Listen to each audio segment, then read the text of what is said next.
And I guess, should we mute when we're not talking?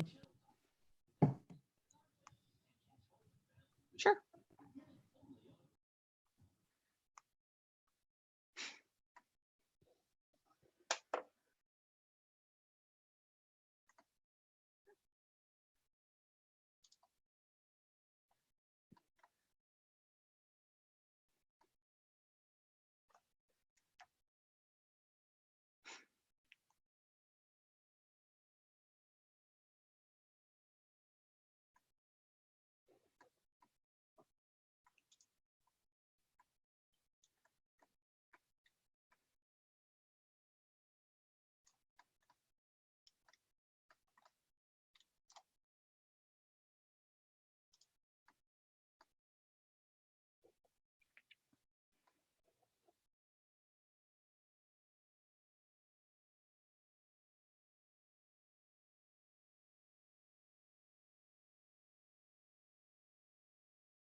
Okay, I think we're down to about 1 minute and we will start this party, okay?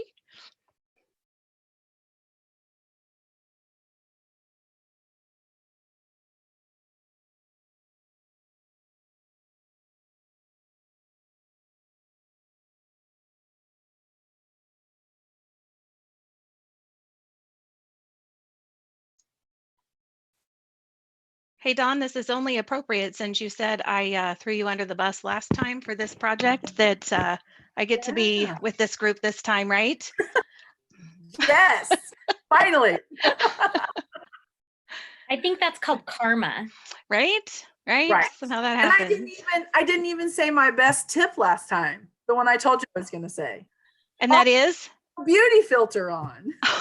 There you go. There you go. Okay, it is 2:00 and welcome to Zoom, Teaching Tips with Zoom, part 2.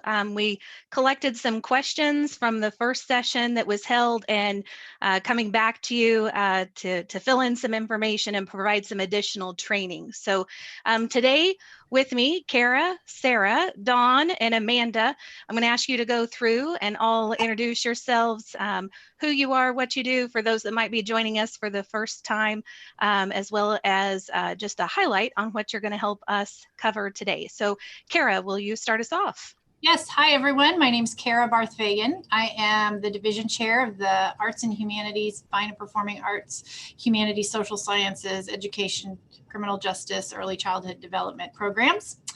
And I'm the program director for the Education Department. Wonderful. Thank you, Kara. Sarah, you're next. Hi, I'm Sarah Nail, and I coordinate our communication classes. So I also serve as the lead instructor for public speaking.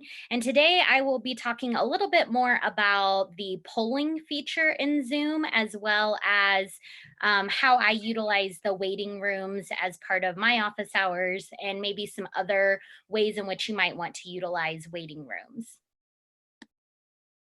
Fantastic. You know, I'm particularly excited about that waiting room feature. I'm excited to learn more about that as well. Amanda, how about you?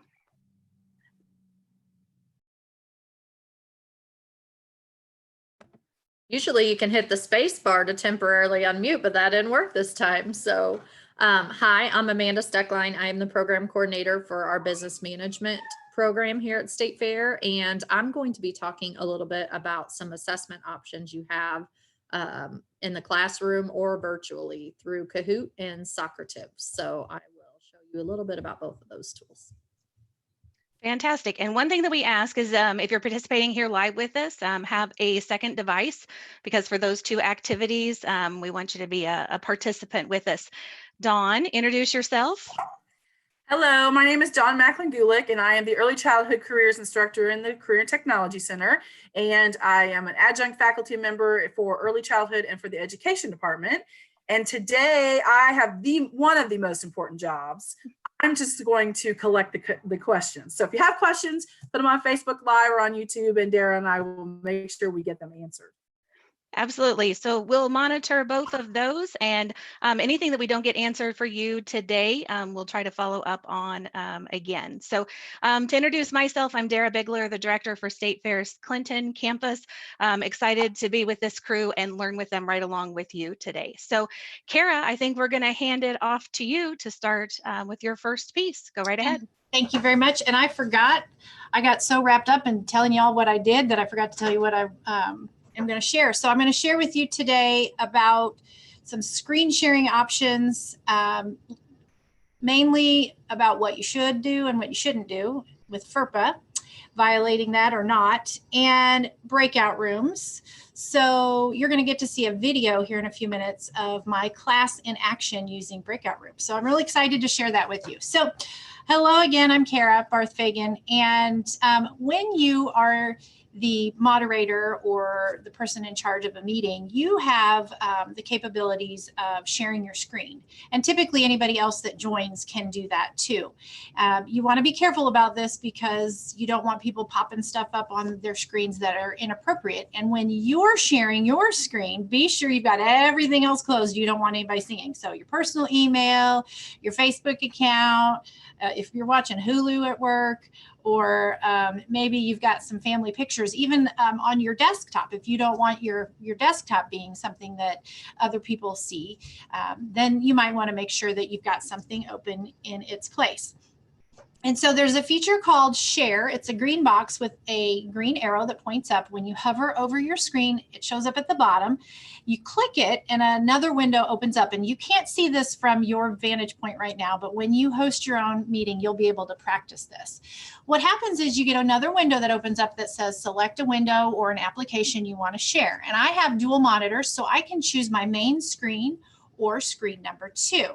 And if you are going to be showing a video in your demonstration or your classroom setting, you might want to make sure that before you click the actual share button on that second window that pops up, that you check, there's a little option to share your computer sound. Make sure you check that, because then if you're going to show a video, or if you got a game like myself and Amanda are going to do, and you want to have the music or the video being played through your system, then everybody can hear it and they're not trying to pick it up from your speakers.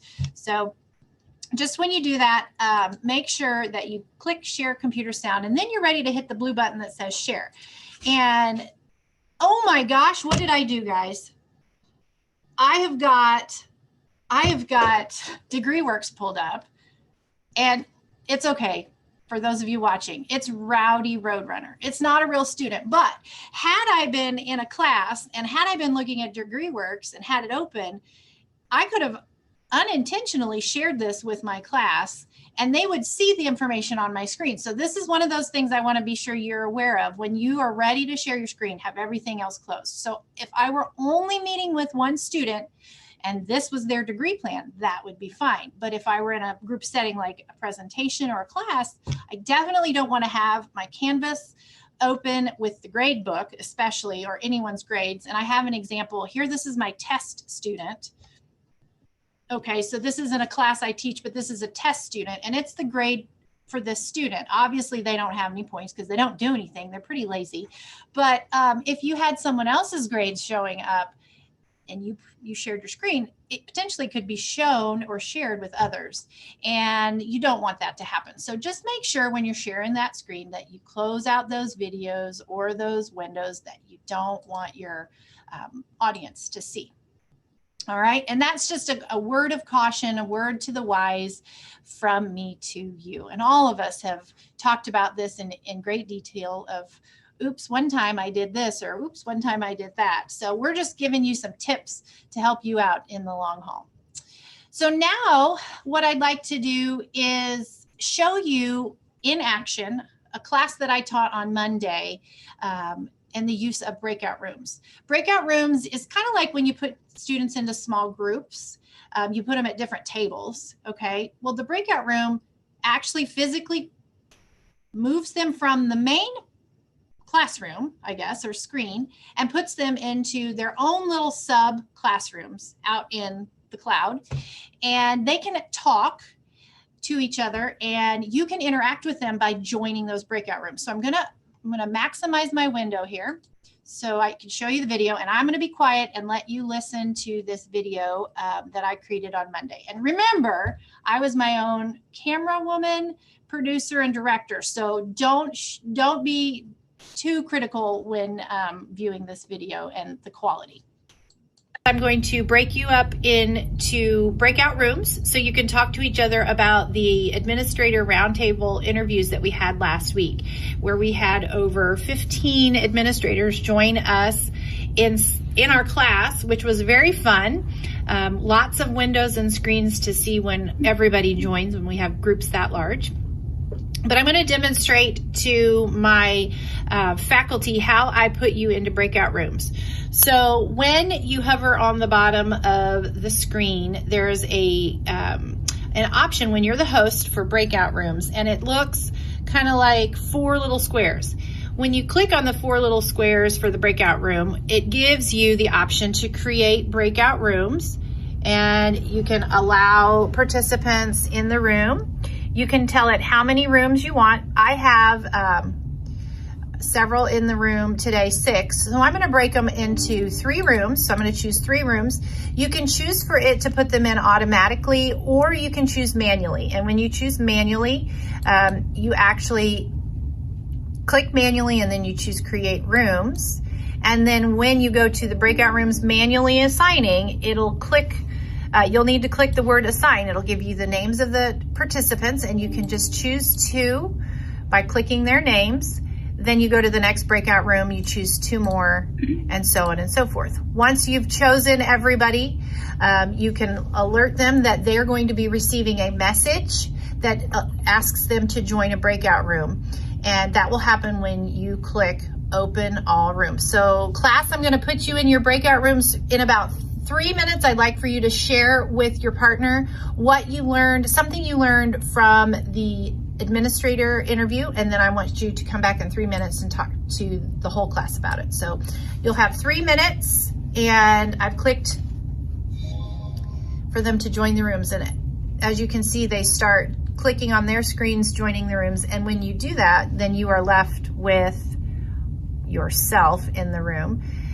Something that you can do when you are in this session is you can broadcast a message to everybody. So when I said there were 3 minutes, which was about 9:11 a.m. here today, I can add 3 minutes in breakout rooms. I can send a message to them if that's what I want, and I click broadcast, and then that will send out the message, and you are left with yourself in the room until 3 minutes have passed and you have called everyone back. Now, when I close the breakout room window, you can see then that I don't have anything but myself in the room, but your menu does still show up at the bottom. So clicking on breakout rooms brings it back. If I were wanting to join any of the breakout rooms myself, I could actually go and I could click join. Do I want to join this room? Yes, I want to pop in and I want to see what they're talking about. So I'll pop in by clicking yes. Right. Like the quality would go down. Yeah. Yeah. I go back and forth on it. Like, because if all the schools got paid the exact same amount of money, then yeah, Then when I want to join another room, I can click on leave breakout room,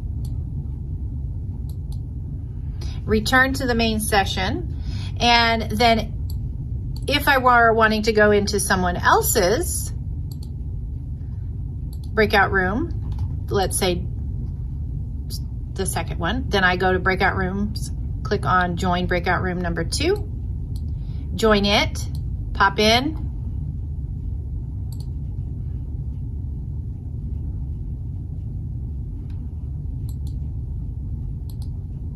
and leave. And that is how you use breakout rooms.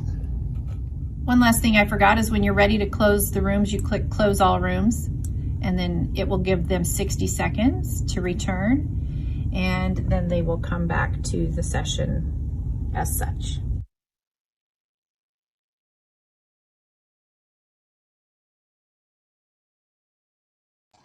That, after you unmute yourself, that is how you use breakout room feature. And I think it's really fun. I actually had over 15 principals and superintendents last week in my class, and I got to put 2 administrators with about 3 students, and I had 6 or 8 breakout rooms, and it was so fun because they got to be more one-on-one. Even though we weren't able to be on campus like we normally would have been, they still had that opportunity to interact, and it was quiet. They weren't having to compete over each other, you know, like you would in a big room. So that they did give me permission, by the way, to record them, and I thank my students in Foundations of Education for letting me do that. And so now I'm going to send it back to Dara. Yes, some great examples there of those in action. We want to let you know that we are also going to send out some links that show the view that you would have when you screen share, those same steps that Kara talked about, as well as additional information on the breakout rooms, kind of what you'd see from that side. So you've had an opportunity to see it just kind of in action, you know, which was the goal here. We'll send out those supplemental links. So Dawn, any questions from your side? Nope, not yet. Okay, perfect. All right, we're going to move on and we're going to go to Sarah. I think you're going to talk to us first about polling feature, right? Yes, I am. So there is a feature in Zoom when you are the host that allows you to launch a poll to all of the participants. And so I'm going to talk a little bit about some potential uses for that, as well as some advantages and some disadvantages.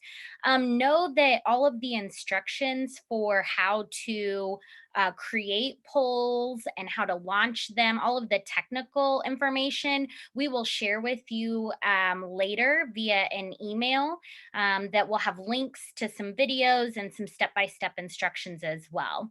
So the poll feature really can be used in a variety of ways.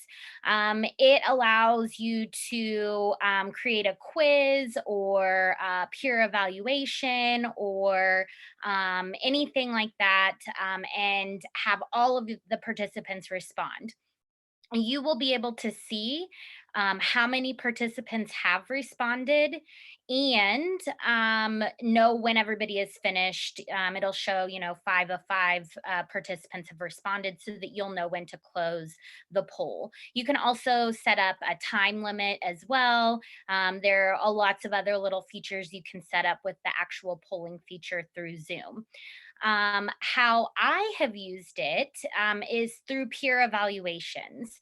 So we are delivering speeches right now, and I have students after every speaker. I launch a poll and they evaluate the speaker, and then I share those results so that the speaker can see how they performed according to their peers. You could also use it as for quizzing as well, to check for understanding. The example that you'll see if you look at the Zoom video that talks about polling, they use an example from a history class. So they have a couple of questions that they ask the students to respond to, and it gives you that immediate feedback as to whether or not students really understand what you've just covered or whether or not you need to elaborate further. Something else you can use, though, for checking for understanding is in the participants window. You can ask on the fly yes or no questions and have all of the participants click on their participants window, and they have an option of either saying yes or no in response to that. One thing that I have found as well, that I had one student where the poll did not appear for that student for some reason. Might have been user error. just saying. So on the fly, what we did is have the students share their feedback through the chat function as well. So, that's something that you might want to use if there's some sort of failure of the poll as well. Some advantages to using the polling is that it really does increase interaction. I find that the students are better listeners when they know that they have to evaluate their peers. Obviously, they're going to be better listeners when you are going to have a pop quiz in the middle of your discussion or something like that. So I do think that it increases interaction, and it does allow you to check for understanding.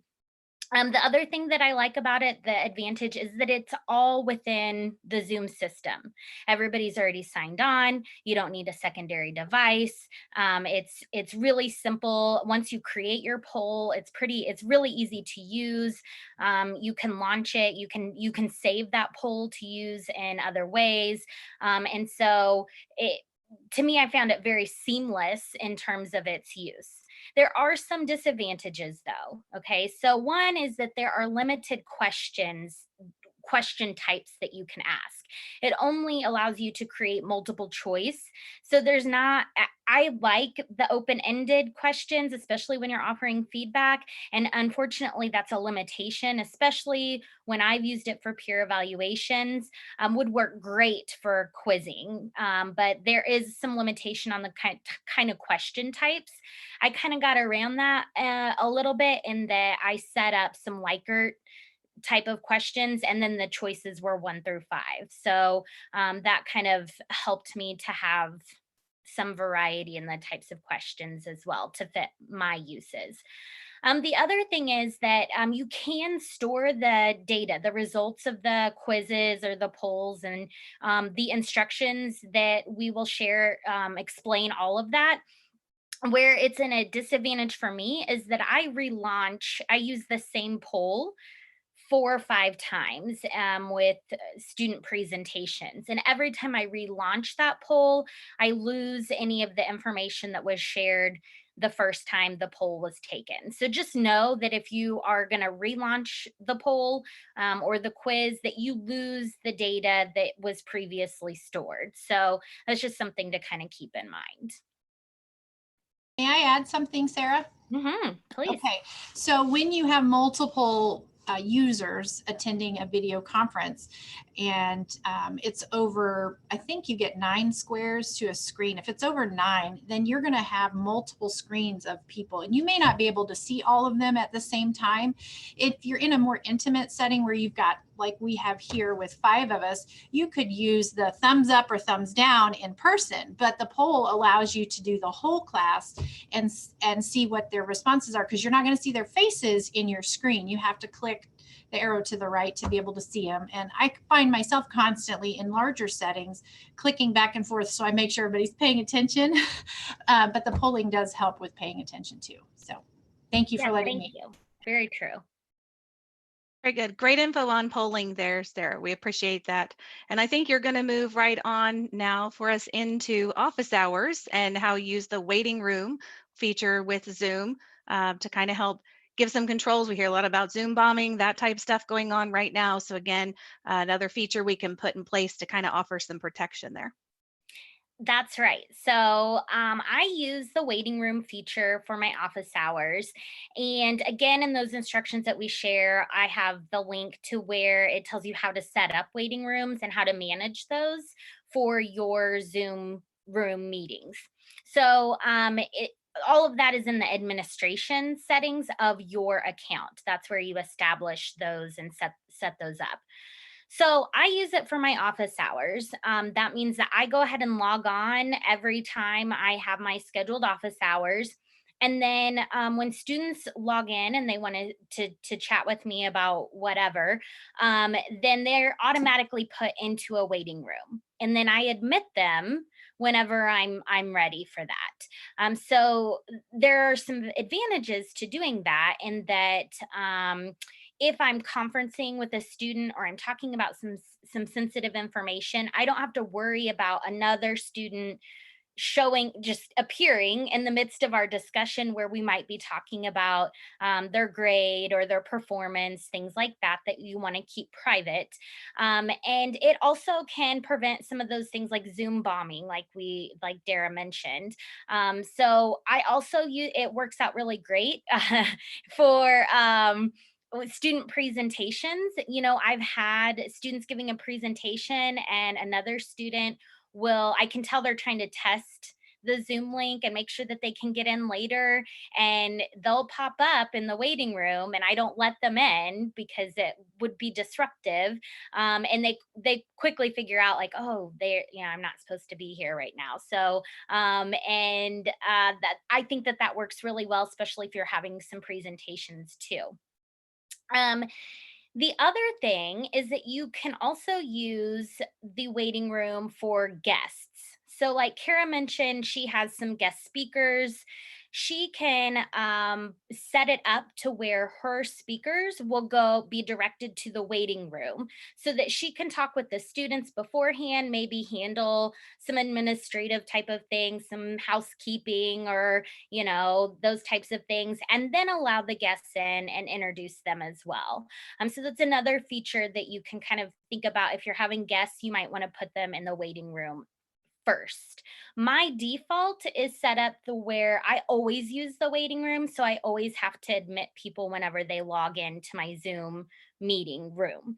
However, you can have it set as an option which you enable during your meeting. So maybe we all log in and then I decide, you know what, I'm going to go ahead and turn on my waiting room, and you can enable that while you're in your meeting as well.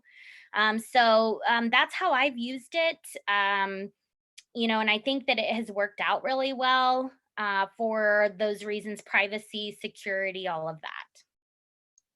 And I actually tested that, enabling it in a meeting yesterday. I was like, I want to see how this works. So, which is great to know, because not only with class time, but with navigators holding appointments with students and all those factors, a great tool to be able to have. So, anyone else have anything to add about the waiting room feature?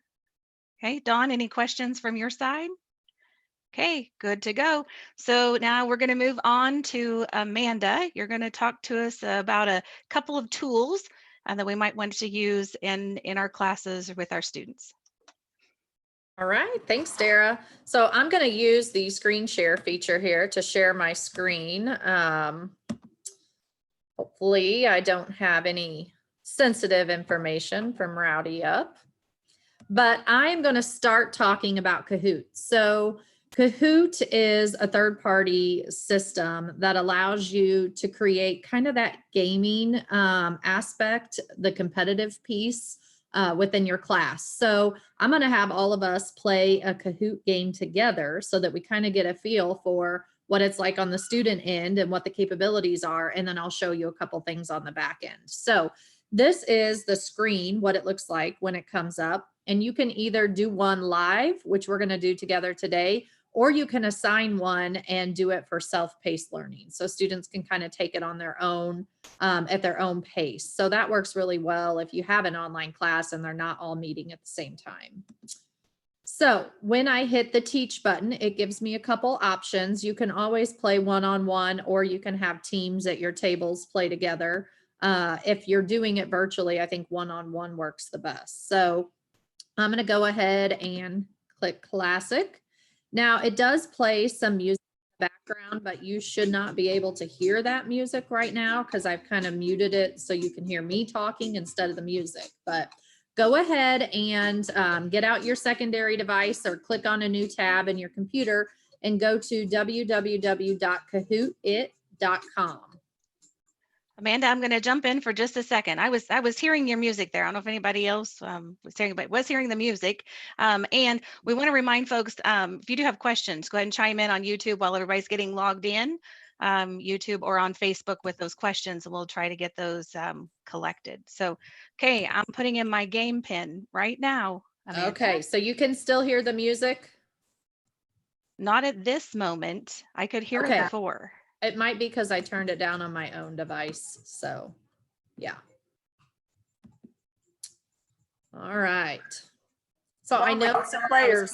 trying to look, we've got about a 15-second delay going right now between YouTube and what we're seeing. So it might take a few extra seconds to get in there. So when you get on there, you definitely want to do the student login, or it might just have you type in the game pin. There's nobody has to download accounts or do anything like that. You can just play directly from your browser. So obviously, if you're going to use this on a regular basis in your class, you can have students download the app and then they can use the app when they're playing the game. Amanda, I'm going to jump to a question while we're waiting for folks to load here. Okay. Sounds good. We did have a question on the YouTube page. Are the features, breakout, and polling available on the free Zoom accounts? I'm going to defer to Kara and Sarah on that one. I currently use an account through the college and have not personally tried to use a free account. So I don't know that either. I've always had the breakout room option because I have an account with State Fair. Sarah, how about you? Do you know? I'm not certain either, but I'm gonna find out right now. I'm pretty sure you have the option to do screen share with the free account, but I don't think you have breakout room options.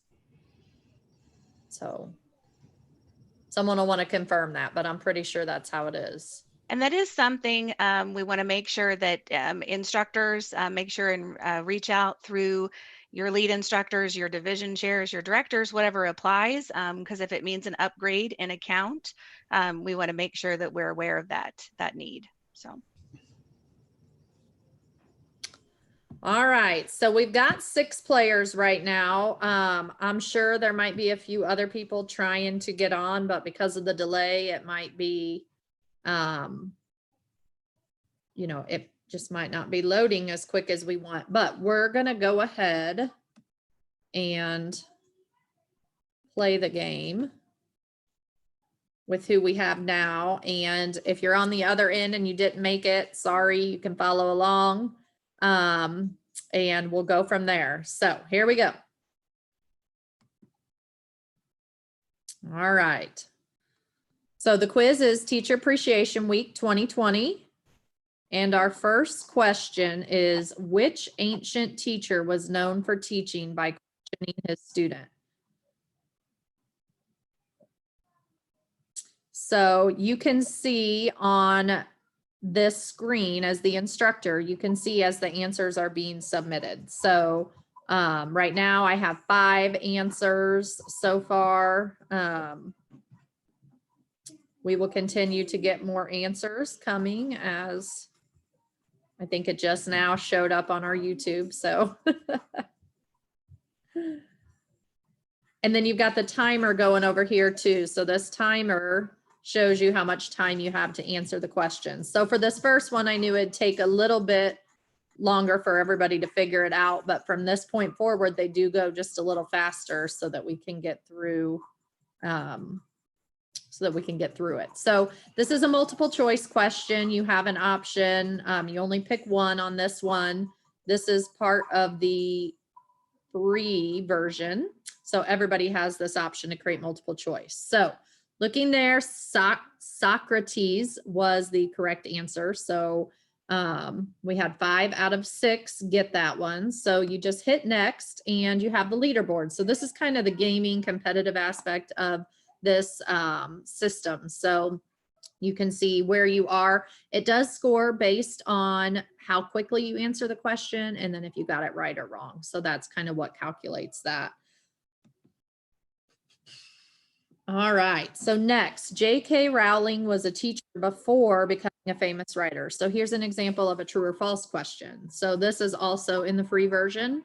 So you can do true or false questions and use any kind of image that you want.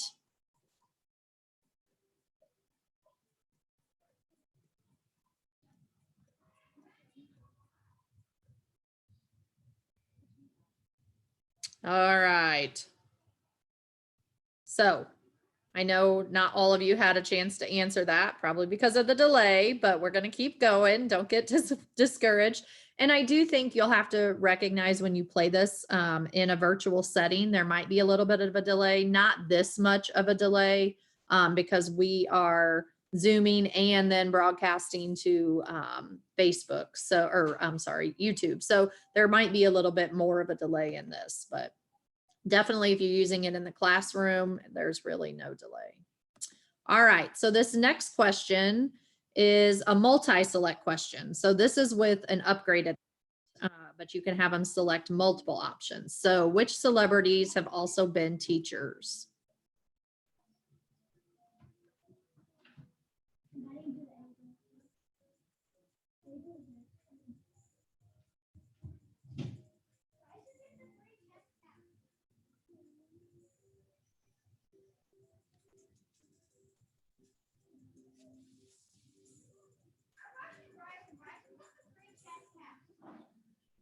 All right. So we've got a few answers here. Tom Hanks was the only one who has not been a teacher previously. So still got Dawn on top. Loading, they didn't get their name put in, but they have a streak with 3 correct answers. So go Loading. All right, now here's a puzzle one. Again, this comes with the upgraded version, but this has you select the order. So we're going to order these classroom tools by when they were invented, starting with the oldest.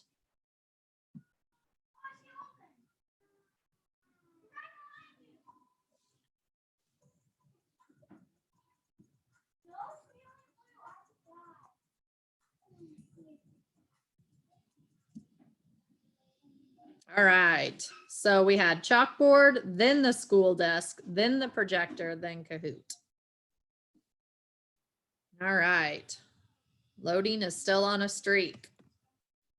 All right, next question. Education is the most powerful weapon which you can use to change the world. Who said this? So this one is just a multiple choice question, but you can see the image is appearing as we go through. So that kind of, you know, helps, especially if you have a hard question that you don't think very many people will know right off the bat, or will know even after thinking about it for 20, 30 seconds.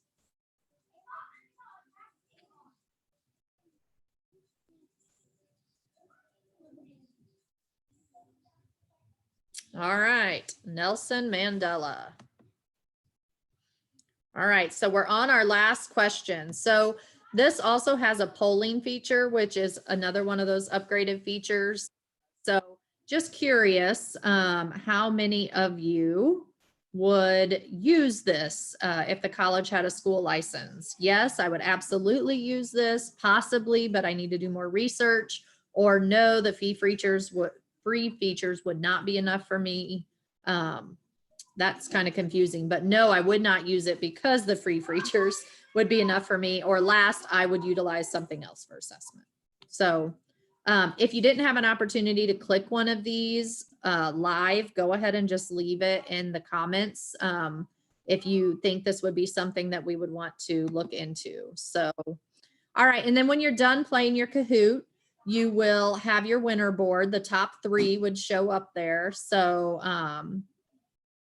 still don't know who Loading is, but our number 1 was Dawn. Yay, Dawn. So again, gives you that gaming aspect to assessment, gives them a little bit of competitiveness. My classroom, when I do this live, it gets so loud. The students are, they get very competitive. So Dara, I'll stop there for questions. Sure, and I have a question on it. So if you have a student that joins in after you've started, can they join late, or once it's in progress, no option to join in? No, they can't, unfortunately. And I think that's probably why some people might have been having trouble on the other end with the game code. Once the game started, they can't join. So like I said, typically I don't think we'll have as much of a delay, and you'll kind of know who's going to get on and who's not. But yeah, once it's started, they won't be able to join. Okay, gotcha. Unless you're playing in team mode. And if you were playing team mode, then you'd have one device for a team and they could join a team in their answers. But if they're doing individual play, you can't join. Okay, good information. Dawn, any questions from your side? No, none. Okay, well, I saw Sarah's comment. She had some trouble connecting with the game pin. That's why I was asking, once it was underway, if that might have been part of that. So Yes. Robin and Patty both commented on YouTube that they might use it. Robin said she would. Patty Okay. said she might. So a couple there with some interest. And Sarah, I'll set one up for you and we'll practice again. Okay. So moving on, if there are no other questions on this, Amanda, you're going to talk to us about Socrative and how you use it as well with your students. Okay. Yep. And we will be putting the link to Kahoot out there, so you can go ahead and sign up for the free account and start using it immediately. You can do multiple choice true false questions. It's just the other ones that will cost us. So at some point, if enough people are interested, the school might be able to, look into what it would be like to get a school account. So I'm going to screen share again and finish up just showing you a couple things on the back end of the Kahoot. So let me just get here. So when you have the account, you have your home base right here, and this is going to just give you some options. You've got your information, you've got your Kahoots that you've made, and then you have some options for some information. There's lots of training out here for afterwards that you can walk through. Discover, a lot of people have Kahoots already made.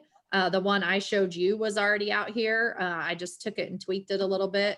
But a lot of times I'll come out here before I create a Kahoot, and I will see if there's anything out there already that I can use or just modify a little bit. So I've got this one on leadership styles. Several people have played it, so I know it's okay. I can either play it as is or I can duplicate it. So I'm going to go ahead and just duplicate that. And then it's going to show up here in my Kahoots. So here's my long list of Kahoots that I have created. A lot of these are mostly just study Kahoots that I use it for. And then of course, some very specific skills, but here's my duplicate of leadership. So now I can come in and I can edit this one if I need to. It gives me, it's very easy tool to use, but it will give you all the questions in the quiz over here on the left-hand side.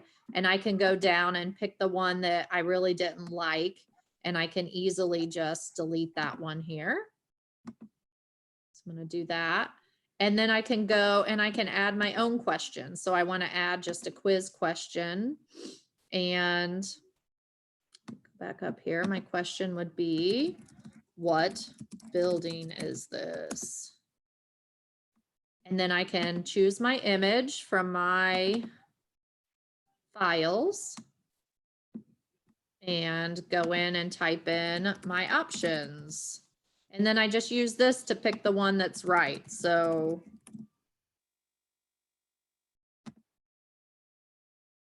all right, so Stoffaker it is. And of course I'd fill in the other options and then say, I'm done. And so it says, all right, you're ready. You can play the Kahoot or you can just go down and save it, which I'm going to say done there. And then it saves your changes. And then you just hit play when you're ready to play it, and you will get a code pop up for your students to use. So it is very user friendly, and there's lots of tutorials and videos to go over. The last thing I want to show you in here, which is one of the features I think that makes this a little different than just using some of the built-in functions that are out there, is you've got options now. So I can open this teacher appreciation game we just played, and it's going to give me some data on it. So I've got my summary here. 54% were correct. It tells me who the players were. It also shows me by question how many got the answers right or wrong, what they chose instead. And then the other option here is your report. So you can easily go up and just download that report so that you can save it and use it for any kind of assessment that you want to use it for. So that is it on Kahoot. And then Socrative is the next one. So just going to keep sharing my screen. So Socrative is another way to collect some feedback, and this really gets at that open-ended question.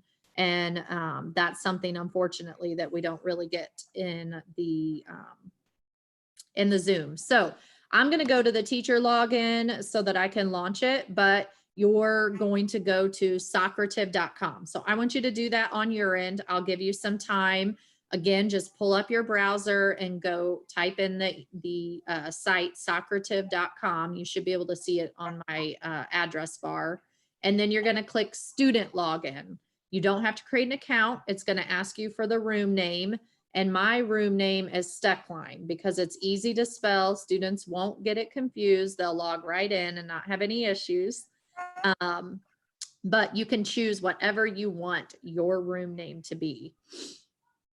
And this exit ticket feature is what I use the most. And so exit tickets, you're probably very familiar with kind of that process, but they have one that's built in with 3 quick questions, so I can use it on the fly. I don't have to have it prepared. Sometimes I would get to the end of a class and be like, I'm not sure if they really got that or not. And I would just be like, I'm going to use the exit ticket real fast just to kind of see.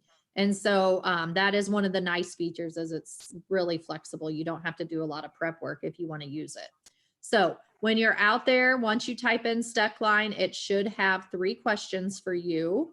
The first one has you just kind of rate how well you felt like you got the material. So thinking about what you've learned here today in Zoom, I want you to say, yeah, I got it, or I got it a little bit. I need some more help. You know, how you felt about the information you got today in our Zoom session.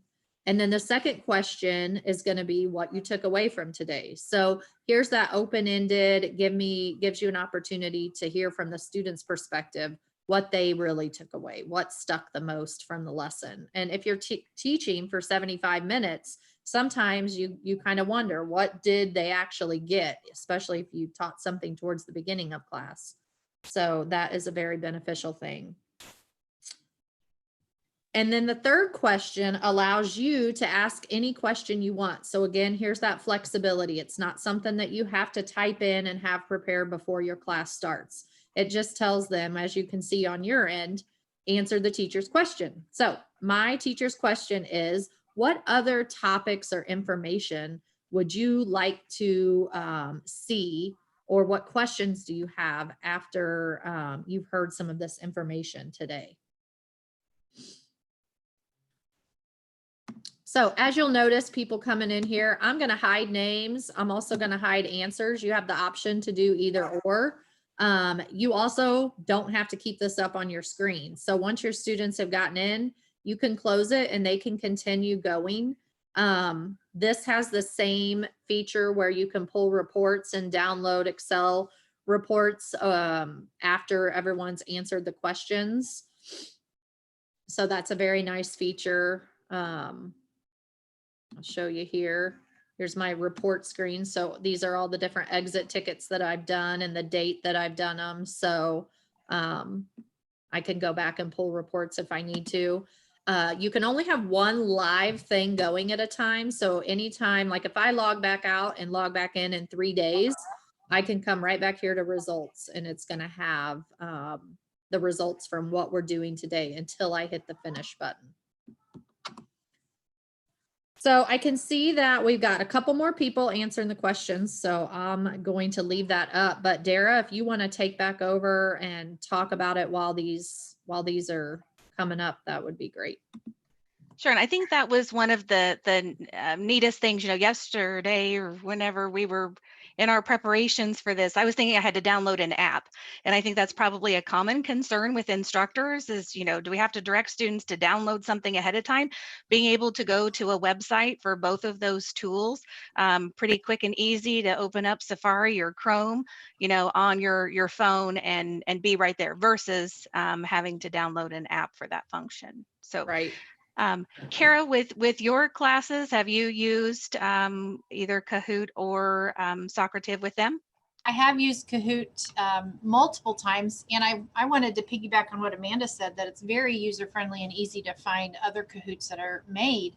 I actually type in the title of my textbook with the chapter, And I've found Kahoots that have already been made for my books that I use. So I don't have to reinvent the wheel. Someone's done it for me. I can just go in and edit or manipulate. And so that's been fun to you know, there are some days when you're just like, oh, we need something different. And that's a great relief to have your students play for 2 extra credit points, you know, or whatever you want to do. And you're quizzing them over vocabulary. That's usually what it is for me. And they love it. I'm telling you what, college kids love Kahoot. So yeah, I use it. Sarah, I'm going to jump back to you real quick. I think on the question about the polling feature breakout rooms available on the type of Zoom account.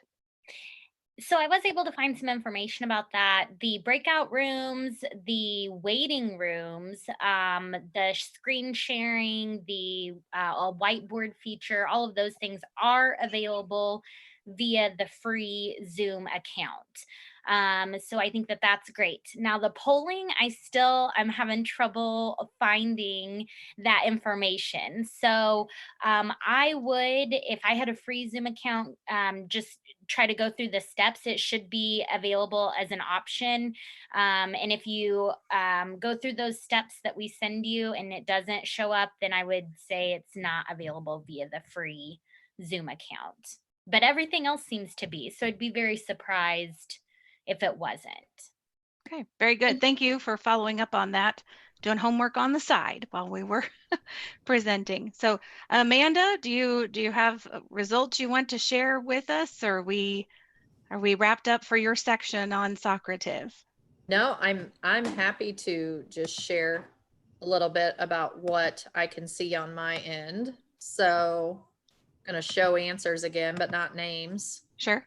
So we can see here that 7 out of 7 answered. And let me go back to my results table here. I'm actually going to finish this. Well, no, I'm not, because we still have a few people that are working on it. So, so I've got a quick question. Yes. Yeah. So do you find that students are more honest on an exit ticket than maybe what they are willing to raise their hand in class and say, whoa, you lost me, or whoa, I need more help with that? Definitely. Okay. It is at the end of class, so I do have those people who are just trying to answer it really fast and get out. But I know some instructors who have made this for the participation points, and so they've said, if you don't take the time on it and really answer the questions, then you don't get your participation points for the day. So if you find that happening, then you can do that. But you can also leave the exit ticket open and tell them they could do it at any point in the day. It doesn't have to be right after class. But I think they're the most, they're going to answer it the best while they're still sitting there, because they'll really remember what they've learned. Very good. Okay, great information. I wanted to share something real quick about the free account, Dara. Sure, go ahead. If you get a free account, know that your time is limited for the amount of time you're able to conference. I think it's 40 or 45 minutes that you get, and then it drops your call. So if you are wanting to get one for a 50-minute class for State Fair, then you probably will want to contact your division chair so they can get you set up with an account through State Fair. Okay, very good. All right, well, I think we have just about wrapped it up for today. Anything else that you ladies would like to add? Dawn, questions from your side? No questions. Okay, it looks like the YouTube side looks like we picked up the ones that were posted there. So I appreciate you all working with us on this for part 2. To let viewers know, we will push out the information more on the technical pieces of how to set up the things that we talked about today. And of course, this recording will be available also as a reference.